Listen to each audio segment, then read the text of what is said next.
I'm so excited to be recording this episode because if you're watching the video on YouTube, I have my fancy new podcast background. And the truth is, I don't really know the order which this episode is going to come out just yet, but I am really excited. If you want to test your marriage, I highly recommend um, trying to put up patterned peel and stick wallpaper. It's fortunately for me, my husband is a very patient human. But I selected swans and they have individual feathers, and each individual feather needs to be lined up.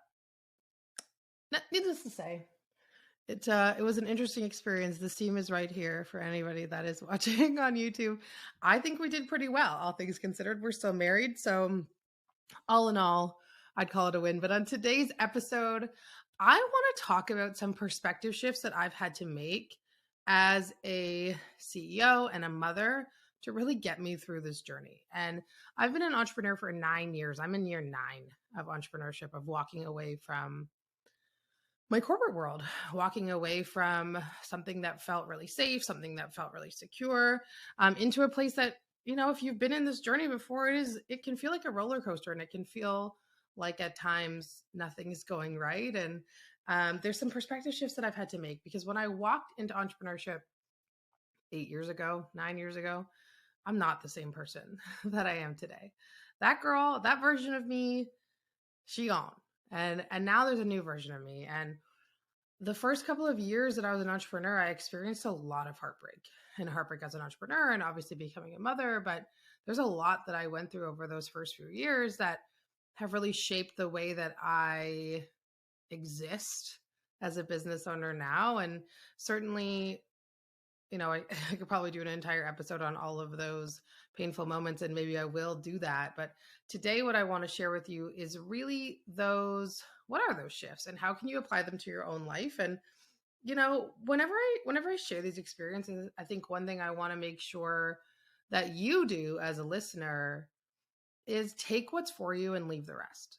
If I say something that isn't for you, that's okay. It's okay if, maybe you don't really agree with that, or maybe you want to adapt it and modify it for your life differently.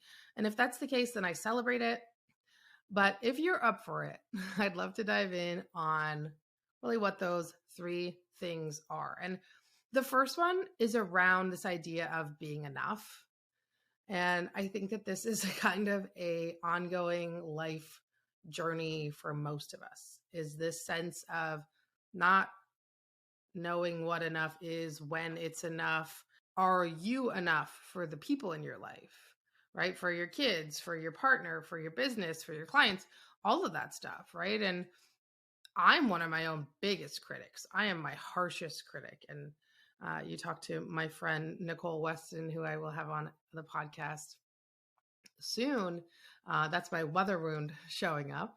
But I'm my biggest critic. Nobody is harder on me than me. And I'm a person that has been in a lot of toxic work environments and had a lot of negativity, grew up in a relatively chaotic household. And I've had a lot of criticism thrown my way most of my life. But the person that is always going to be the hardest on me is me.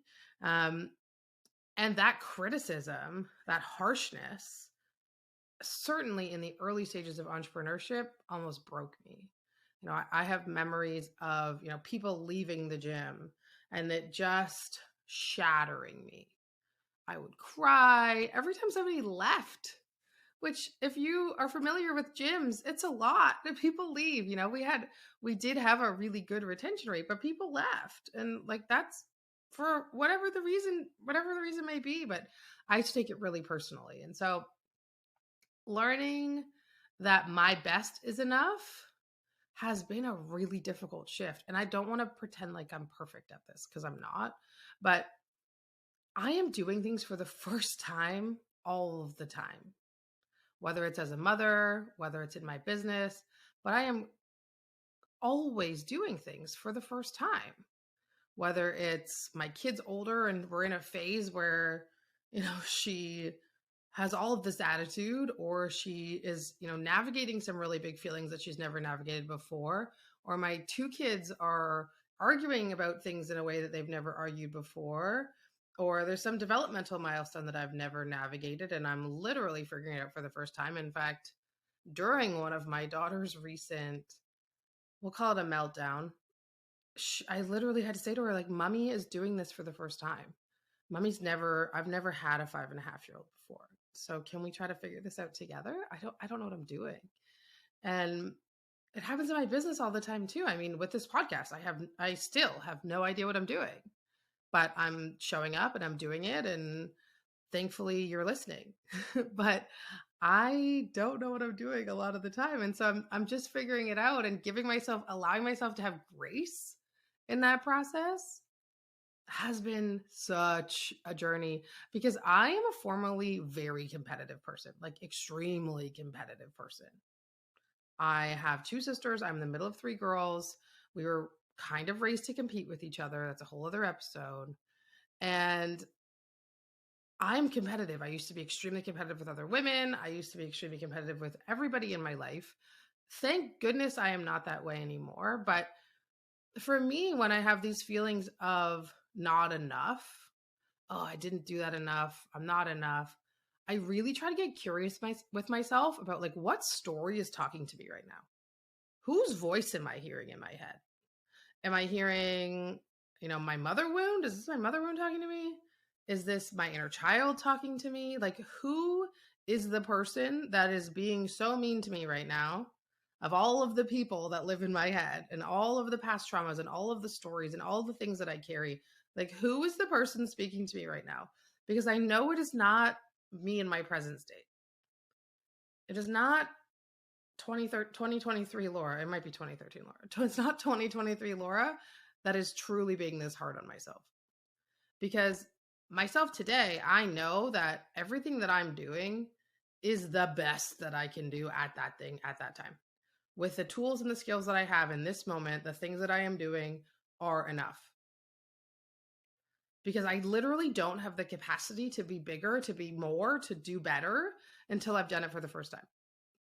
And so this shift in perspective has really helped me move beyond some of these ideas of perfectionism that I had to have in my life. My formerly very competitive self would not have been able to give myself the grace that I give myself now. And so when those things do start to come up, I really just try to get curious. Like, what is this? Who is this? And just remember that I am genuinely doing the best that I can all the time.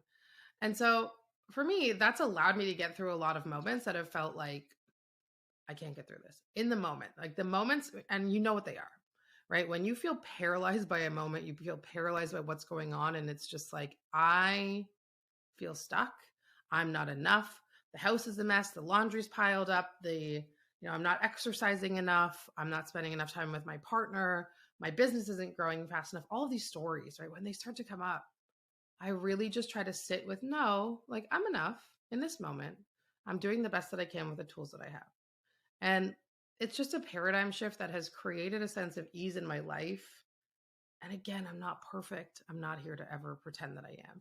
But it's created a sense of ease in my life that has allowed me to stay in entrepreneurship as long as I have. And I think is going to allow me to continue to stay in entrepreneurship as long as I plan to, because I am okay now. And certainly 10 years ago, I wouldn't have been, with making a mistake. I'm okay now with not living up to somebody else's expectations. I'm okay with not being perfect. Because if I waited for the perfect moment, I'd still be waiting. So that's the first one, is this idea of enoughness, and what does that actually mean, and whose definition of being enough am I actually holding on to? Is a really big shift just in terms of my business, but also just in terms of how I face the world as a human and how I show up every day for my kids and myself and the world. And so the second one is a concept that I am actually really excited about. It's something that I would love to say I got from somebody else. I don't really know where I got it from, but it's something that was coming up over and over and over again with my clients. And it was something that I had been seeing certainly over the last 2 months with the people that I work with one-on-one in private coaching that I spend time with. And this is this idea of being nice. And it's something that when I look back in the early stages of my business, I did this too. And so for me, and I'm going to dive into this more, but the shift is going from being nice to being good. And I think as business owners, and certainly as mothers and women, we feel like we have to be nice all the time. I just want to be nice. Well, I bent my boundaries because I was just trying to be nice. I bent myself over and I did something that was wildly inconvenient for myself and my family because I was trying to be nice. I didn't charge what I normally charge because I was just trying to be nice. And the thing that I have learned from working with hundreds of women in their business is that being nice as a business owner will get you burned. And it doesn't mean you can't be a nice person. It's just when we think about boundaries, and I think they're so important to have in business and as a mother, and really just as a human. If you don't have good boundaries, we need to do a whole other episode on boundaries. But I want you to shift from this idea of I have to be a nice person to I'm going to be a good person. Because the number of women that come into my world that are burnt out, they're burning the candle at both ends. They are wildly undercharging for the work that they're doing, or even just not charging for the work that they're doing because they don't want to hurt anybody's feelings is astounding. It is alarming to me how much niceness is actually leading to women becoming incredibly burnt out. And so one of the things that I'm trying to teach my clients right now, and the women in my Ambition Mastermind, we had a call actually just yesterday, and there were so many women that were in the group talking about the things that they are doing to shift from doing things that are nice to being good. And it made me so proud I could have cried. But it's this idea of you can be a good person. And what would you rather be, right? You can be a good person in your business, but you don't have to be nice, right? Being nice usually in business gets you burnt. And so for me, I would so much rather be a good person than a nice person. It's okay if you don't describe me as a nice person. I would love for you to describe me as a good person, but I do some things in my business that you might not think are very nice, right? Like I have contracts. I have boundaries. I don't break them. I refuse to break them because if I have set a boundary that is protective of me, it's protective of my family, it's protective of my client, that's the boundary, right? I have to protect myself because my business doesn't exist. I don't exist to serve my business. And so my business exists to serve me. And so in order to do that, I can't always be nice. Sometimes I just have to be good. And so I'll give you a couple of examples. This is an example that actually came up for me recently. I was on a prospective client call with a prospective client, obviously. And she asked me if I do 8-hour, 6-hour VIP days. So like basically an in-person, spending some time, 8 hours of the day. And I could have, nice Laura would have said, yeah, I could do that. Yeah, sure. And nice Laura probably would have closed the sale and made money. But nice Laura would have been miserable because I am an introvert and I am not capable of showing up for something for 8 hours straight. I don't have the energy. I will get tired. My energetic capacity is about 4 hours, not 8. I can show up for 4 hours and kill it. But the last 4 hours of that 8-hour stretch would be not something that I would be proud for somebody to pay for. Because that's just the truth. Those are just my boundaries. I can't do things for more than 8 hours or for 4 hours. I'd love to be able to be the person that has 8 hours. You know, my business coach has 21 one-on-one clients. She'll do 8 hours of coaching in a single day. There's just no way I could do that. But nice Laura would have broken that boundary and said, yeah, okay, I'll do that. I'll do it. But nice Laura would have had a lot of resentment about it. And I would have been exhausted. And so instead, I was good Laura. And good Laura said, no, I don't offer that. And here's why. I don't offer it because I'm an introvert and I couldn't show up for you for 8 hours for that amount of time. Also, I don't want to, right? Like I don't want to do something for 8 hours. That doesn't appeal to me. So for you in your business, I really want you to give thought to where are the places that you're being nice and where should you really just be good? And I was on the call with a one-on-one private client the other day, and her partner was actually listening in on our call. And we were having this conversation about being nice versus good with her employees. And this is a trap that's really easy to get into. Of like, well, I just want to be nice. I don't want to like hurt anybody's feelings. I don't want to have that hard conversation because it's not going to be nice. And I asked her to ask her partner, does your partner care about being nice? And he laughed. Or when was the last, I think the question that she asked him was, when was the last time you worried about whether people thought you were nice? And he immediately started to laugh because it was a very long time ago. And I do think that there is something here with women, and I'm not a psychologist and that's not my background, but I don't think men spend a lot of time worrying about whether or not people perceive them as nice. But for some reason, as women in business, the number of us, and I'm speaking from, a select group, I can't generalize for absolutely everybody because I have not spoken to every woman in business. I do not have time, nor that would be a massive undertaking. But for a lot of women, the concern seems to be around this idea of being nice. And I want to clarify that being a good person doesn't mean that you're not capable of doing nice things, right? But being good means that you're protective of your energy. Being good means that you have boundaries set up in your business that are supportive of you.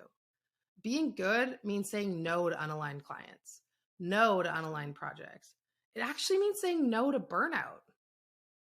It's saying yes to your business having longevity, right? Being good is saying yes to your quality of life. Because I think as business owners, it's so easy to bend ourselves over. And as mothers, you just can't do it. You cannot live in this world of, I just want to be nice. The number of people that I've spoken to who have discounted their services for people because they felt bad is astounding. Or have done work outside of scope because they just wanted to be nice, but really they resented it, is astounding. And so for me, this shift between this idea of needing to be nice and just wanting to be good has been massive. Because if you don't describe me as a nice person, that's okay. But I really hope that you describe me as a good person. If you knew me and spent time with me, you'd probably describe me as a nice person. But when it comes to my business, I am a good person. When it comes down, when push comes to shove in my business, I don't care about being a nice person. I care about doing what's right and being a good person. But being nice doesn't have anything to do with it. Contracts aren't nice. Boundaries aren't nice. Scope of work's not that nice, right? And so for you, there is nothing wrong with just focusing on being good. And, this has looked a lot of different ways for some of my clients. I have a client that is in fitness, and we were just on the ambition call and she was sharing this. She was talking about how she used to give her training clients, her in-person training clients, workouts to do at home for free because she just wanted to be nice, even though she charges for that service for other people. And so we had the discussion, why?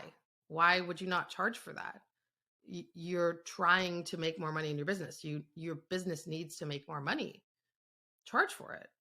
If you charge $100 a month or whatever it is for an at-home workout program, and your in-person clients also desire an at-home workout program, let's charge them $100 a month for that program. And it felt like a hurdle, right? Like, well, okay. Well, I've just been like doing it out of the goodness of my heart before.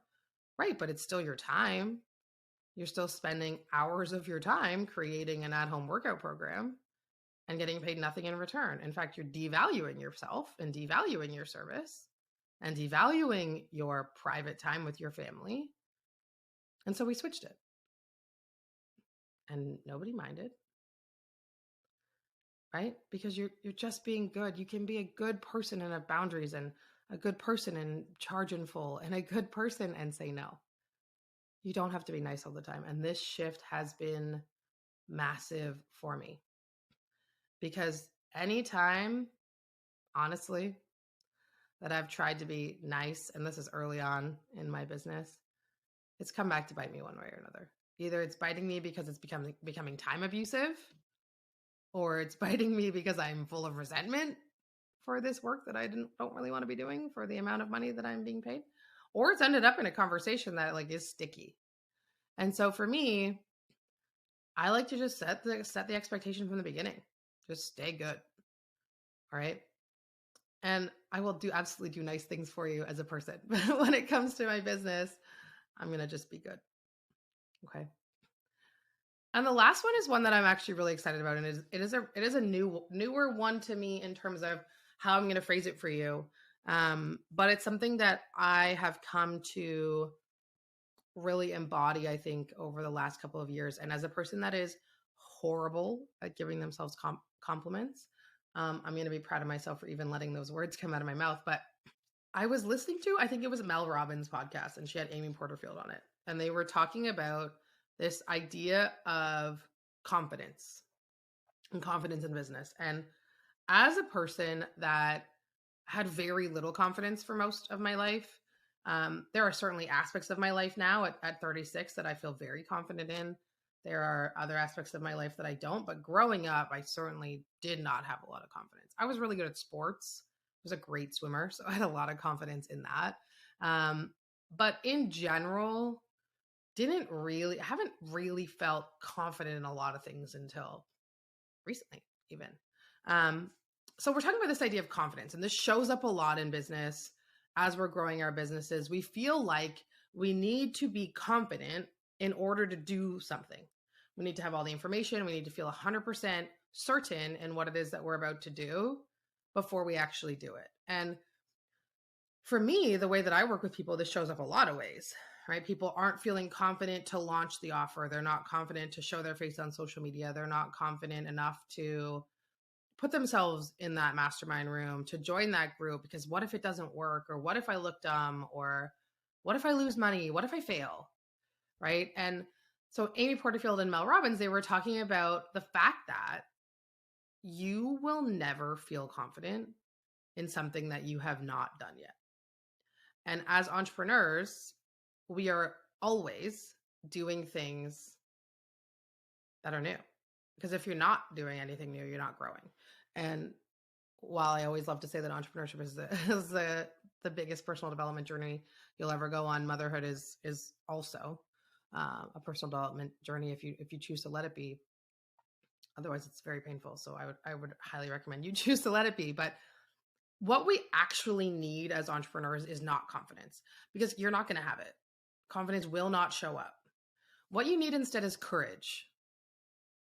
What you need is to allow yourself to be brave enough, even if it is just for 5 seconds, to do the thing, to push post, to go live, to ask for help, to get into the room, to do the scary thing.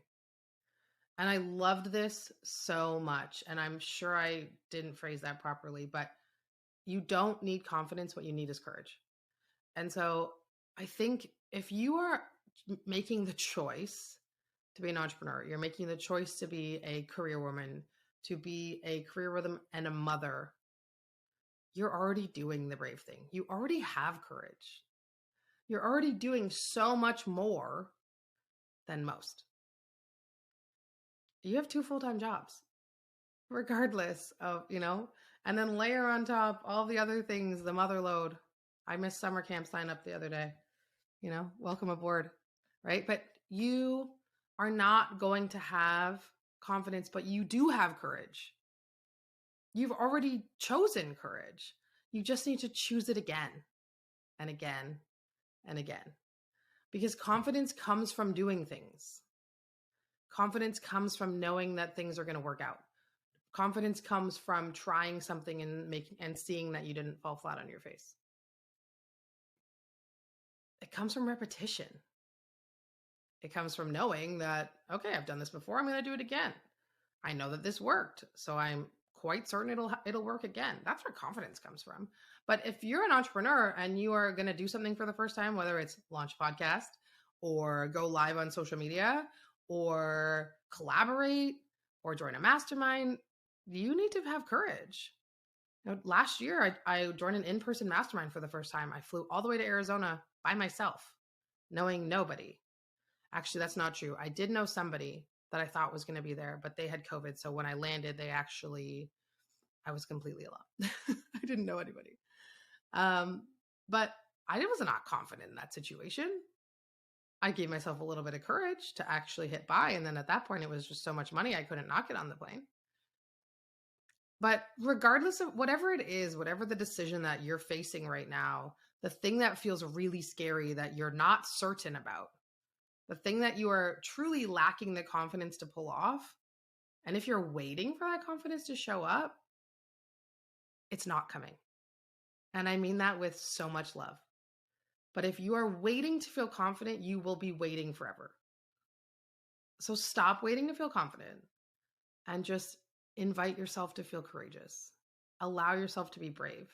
I remember in university, we used to joke about liquid courage. And while I do not drink anymore, now it's something that I have to pull from within. But find your liquid courage. But I'm promoting drinking in any way. But what is the thing that's going to allow you to be brave for a second? You need a buddy? Do you need an accountability partner?